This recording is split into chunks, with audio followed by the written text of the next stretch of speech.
Okay, welcome to the vocabulary lesson for the Cafe Puccini article. Let's get started. First word, immigrants. I mentioned that North Beach was a neighborhood for Italian immigrants in the past, and still a little bit today. Immigrants are people who come to a new country to live.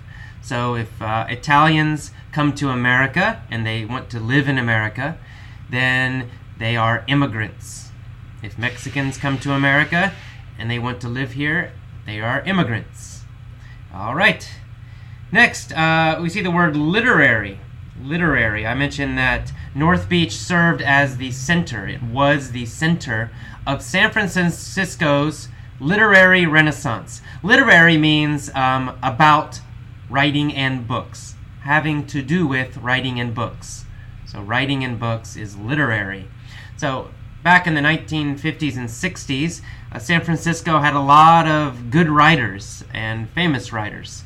So the literary movement, the literary scene, the literary situation here was very good.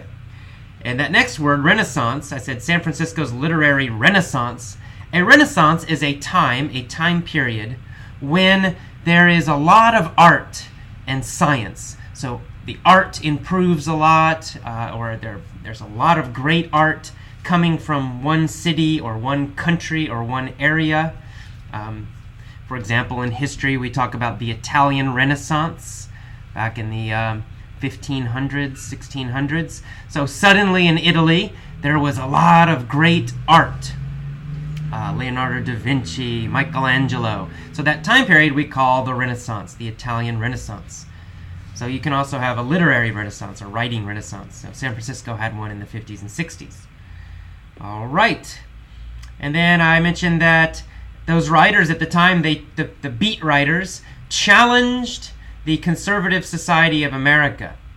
So we have two words here in this paragraph, actually. Conservative and liberal. They're usually seen as opposites, and they have a political meaning. Conservative means someone who does not like change. Someone who wants to keep things as they are, or maybe even return to the past. And a liberal usually has the idea of someone who wants to change, who wants to improve.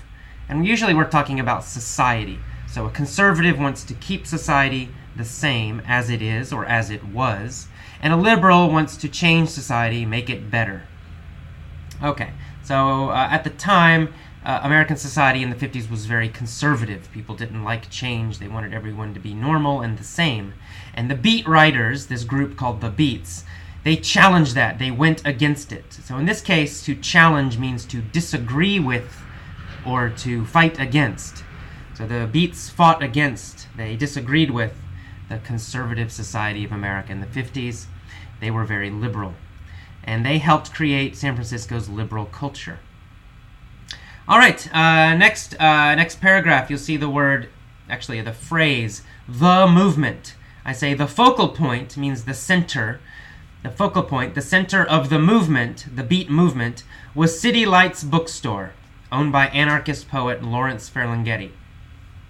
When we talk about, when you have the movement, it usually means some kind of change in society, a big change in society, or it's a group of people trying to change society. So we talk about the beat movement. It means we had these writers, but then a lot of people joined these writers, and they all were working together to change American society. We call that a movement. When a large group of people join together to change something, maybe in art, maybe in society, then we call it a movement or the movement. Okay, so the beat movement was very strong in San Francisco. And the owner of City Lights Bookstore was an anarchist poet. He was an anarchist. An anarchist is a kind of political philosophy, like communism or, capitalism. I guess it's economic. But anyway, an anarchist is against authority and control. Anarchists believe that people should not control other people. People should basically be free and interact, communicate equally as equals. It's more complicated than that, but that's the simple version. All right. And then I said that Lawrence Ferlinghetti, the anarchist poet, he made history, and his bookstore, City Lights, made history. To make history means to do something famous, do something people will remember. So they did something famous when they published Allen Ginsberg's controversial poem called Howl. This was a very big poem at the time in the 50s. It shocked a lot of people, surprised them, made them angry. It was very different. It was controversial. Something that is controversial causes disagreement. It makes people disagree. It sometimes creates a conflict. It creates arguments. For example, abortion is controversial.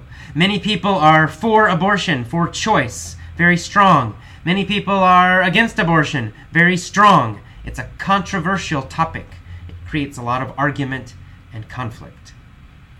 All right. Next paragraph, last paragraph of the first page, we see the word wealthy, wealthier residents. It says North Beach used to be home to artists, but now it has a lot of wealthier residents. Wealthier means richer, more rich, more money. And a resident is someone who lives somewhere. So now North Beach has a lot of rich people who live there. All right. The next sentence I say, even though the literary scene is not what it used to be, North Beach still has many family-owned cafes. Okay, a literary scene. A scene it usually means a situation or a group of people. We talk about the art scene in New York. It means all of the art happening in New York right now. The art scene. We might say the art scene in New York is not very good right now. It means all the artists in New York, they're not creating very good art.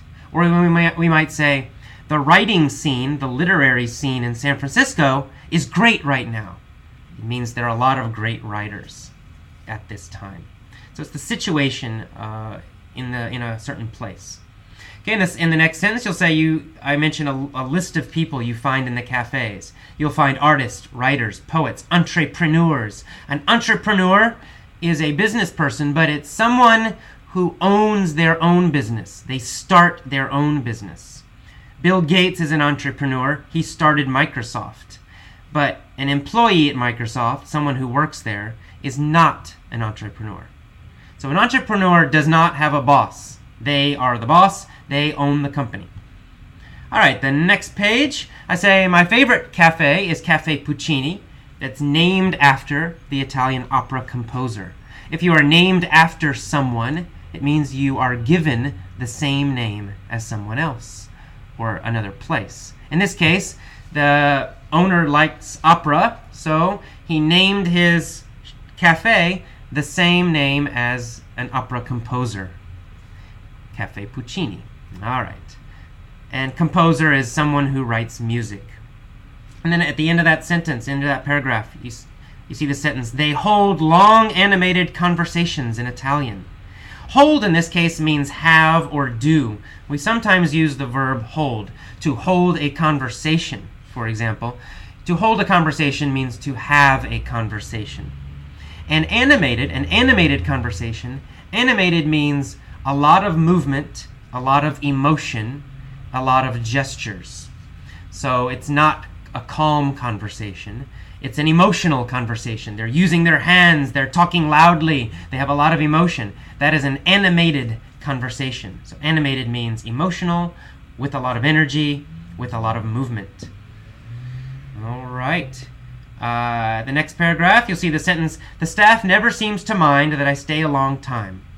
In this case, the verb to mind means to be bothered by something, or to care about something, or to be upset by something.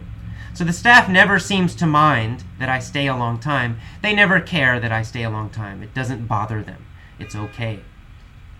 Okay, finally, the last paragraph, you see the word intersection. Most of you probably know this word. An intersection is where two streets cross each other, or meet, or maybe more than two. So Cafe Puccini is at the intersection. It's where Columbus and Vallejo streets cross each other.